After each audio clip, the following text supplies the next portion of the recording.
السلام علیکم. ابھی میں نے ایک ویڈیو دیکھی بہت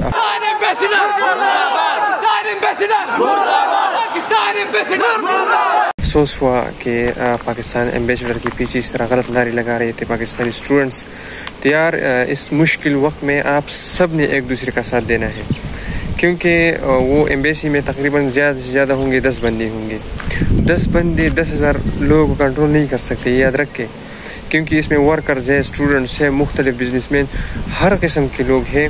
اور ایمبیسی والوں کا مجھے پتہ ہے، ایڈوائزر والوں کا مجھے پتہ ہے کہ وہ کتنے مشکل میں وہ کر رہے ہیں. ابھی ہاسپٹل کچھ میرے خیال میں حیدر نام ہے، سر حیدر ہاسپٹل، وہ بندے بھجوا رہے ہیں، بشکیک ایئرپورٹ بندے بھجوا رہے ہیں. اور اسٹوڈنٹس کے یہ رویے آپ خود دیکھیں، کتنی افسوس کی بات ہے. ایک تو اسٹوڈنٹ، زیادہ تر اسٹوڈنٹ جو ایئرپورٹ پر گئے ہیں بغیر ویزے بغیر ٹکٹ کے گئے ہیں، یہ تو آپ لوگوں کی غلطی ہے.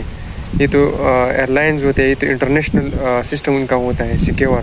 ایک ایک چیز چیک کر کے پھر بھیجتے ہیں. یہ تو نہیں ہے کہ بڑا بیر کا بس ہے بس جاؤ اور چڑھو اور پاکستان جاؤ. ایک ایک چیز چیک کرتے ہیں. ابھی جو اسٹوڈنٹس نے یہ حرکت کی ہے تو ایسا نہیں کرنا چاہیے.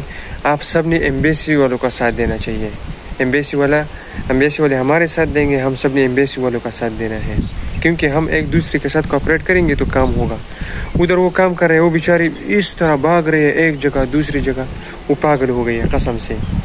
تو آپ لوگ بھی کوشش کریں ایک دوسرے کا ساتھ دیں، ایک دوسرے کو انفارمیشن دیا کریں کہ بغیر ویزے کے ایئرپورٹ نہ جایا کریں. ابھی وہ بیچارے کہاں پر جائے، آپ خود دل پر ہاتھ رکھیں. میں یہ نہیں کہہ رہا، ابھی کچھ لوگ کہیں گے کہ ایمبیسی کو سپورٹ وغیرہ کرتے ہیں. دل سے میں سپورٹ کرتا ہوں، کیونکہ اتنی مشکل میں انہوں نے پاکستانیوں کا ساتھ دیا ہے. تو آپ سب سے ریکویسٹ ہے کہ ایک دوسرے کا ساتھ دیں، یہ نہیں کہ تنقید کریں.